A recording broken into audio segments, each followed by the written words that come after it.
혹시 싫어하시는 계절이 있으신가요? 여름 싫어하시는 분들도 많죠. 덥고 땀나고 에너지가 쭉쭉 빠지는 느낌이 드니까요. 저는 봄이 제일 좋고 여름도 무척 좋아하는데 반대로 추위에 약하신 분들은 겨울 많이 싫어하시죠. 저도 추위를 심하게 타는 편이라 겨울에 키가 한 5cm는 줄어드는 것 같아요. 하도 움츠리고 있다 보니까 말이죠. 하지만 제일 싫어하는 계절은 가을이고요. 가을은 진짜 하루하루가 고통스러울 정도로 굉장히 싫습니다. 오히려 겨울은 힘들긴 한데 그다지 싫지는 않은 것 같아요. 이유는 좀 심적인 요인이 큰 것 같아요. 가을은 또 너무 쓸쓸하고 뭔가 죽음이 연상되는 그런 계절이랄까요. 반면에 겨울은 너무 추워서인지 사람들이 더 따뜻해지려고 하는 마음이 있는 것 같아요.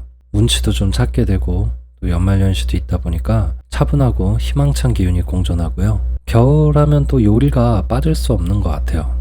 우동도 많이 생각나는 계절이고 국밥도 좋죠. 저는 이번에 고구마 한 박스를 집에서 보내왔는데 상자를 열자 풍기는 흙냄새, 이제 겨울이구나 하는 생각이 많이 들었습니다. 오늘과 내일은 겨울과 음식의 조합, 그 안에 잔잔함까지 있는 두 편의 영화를 준비했습니다. 남극의 셰프, 그리고 리틀 포레스트입니다. 눈보라치는 남극기지. 한 남자가 미친듯이 기지를 탈출하여 달려나갑니다. 그 뒤를 쫓는 대원들. 간신히 그를 붙잡자 모든 것이 지긋지긋하다는 남자. 그를 붙잡은 남자는 우리는 한 팀이라며 그를 끌어안습니다. 남극기지 안에서 그들은 마작을 즐기고 드라마를 보며 무료한 시간을 달래고 있죠. 남극의 돔 후지기지. 남극 대륙 산간부에 자리 잡고 있는 이곳은 기온이 54도까지 떨어지고 사방에 눈밖에 없는 극한의 환경입니다. 비좁은 남극 기지의 주방에서 한 남자가 열심히 식사를 준비하네요. 호화로운 식사 시간. 8명의 대원은 각자의 임무를 맡아 기지 내에서 생활 중이네요. 1년이 넘는 생활을 이어나가야 하는 상황. 과연 이들은 그 긴 시간 동안 무탈일 임무를 마치고 돌아갈 수 있을까요? 그리고 이 극한의 환경 속에서 맛있는 음식은 과연 어떤 것들이 나올까요?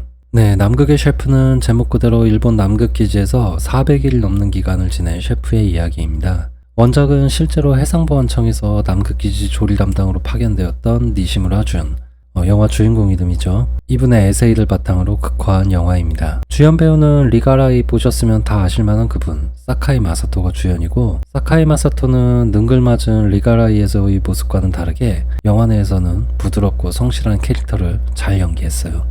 영화의 시작 장면이 한 남자가 기지를 탈출하여 눈보라 속을 달려나가고 그 뒤를 대원들이 쫓아와 구해주는 장면인데요. 영하 54도까지 내려간다는 남극 기지인데 상대적으로 영화 내에서 추위에 맞서는 생존물은 아닙니다. 저는 이 영화 제목으로 처음 접했을 때 어떤 극한의 환경에서 굉장히 어렵게 구한 식재료를 가지고 고군분투하는 이야기가 아닐까 싶었지만 아마 그러면 영화의 장르가 완전히 달라졌겠죠.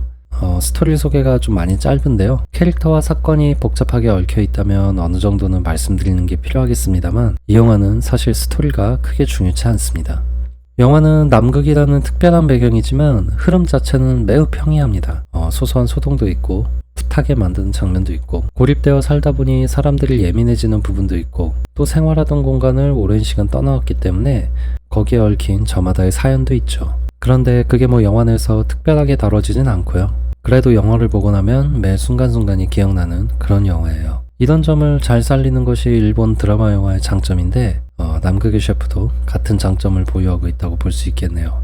요리 얘기를 안 할 수가 없겠죠. 요리는 다양하게 나옵니다만 생각보다 시간적으로 분량이 그렇게 길지는 않습니다. 아메리칸 셰프나 제가 엄청 좋아하는 요리 배틀 액션 영화 금목만당 같은 영화를 보면 요리 시간이 상당히 길게 나와서 그것만으로도 굉장히 즐거운 감이 있는데 이 영화는 대원들의 일상과 요리가 적절히 분배되어 있다는 생각이 들고요. 그래도 보고 나면 하나하나 기억이 생생해요.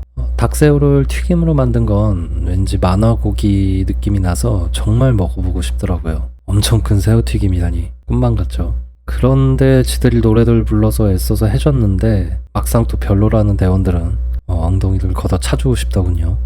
그래도 역시 가장 인상 깊은 건 오니기리였던 것 같습니다. 음식만 하든 드라마든 영화든 유튜브 영상이든 역시 맛있게 먹는 모습과 리액션이 1순위인 것 같아요. 저는 셰프님들 올리브TV 같은 데서 나올 때마다 놀라는 게 요리 솜씨도 솜씨지만 음식 드실 때마다 감탄해요. 정말 맛있게 드시잖아요. 어린 시절 미스터 초밥왕을 처음 봤을 때 초밥은커녕 참치회도 구경 못 해봤었는데요. 그런데도 만화를 보면 침이 줄줄 나오죠. 생전 본 적도 없는 음식인데 왜 그랬을까? 역시 캐릭터의 리액션 덕분이 아니었을까 싶어요. 영화 내에서 대원들은 과장되지는 않았습니다만 음식을 굉장히 맛있게 먹습니다. 특히 오니기를 먹을 때 저는 그게 제일 인상 깊었어요. 보는 저까지도 너무 먹고 싶어지더라고요. 제한된 환경 속의 능력자 셰프라서 그런지 정말 다양하고 창의적인 방법으로 요리를 하는데요. 많이 다른 의미의 직화구이도 그렇고 요리와 고립된 환경의 일상을 함께 담아낸 소소하고 장난스러운 일상물이라고 볼 수 있는 영화였습니다.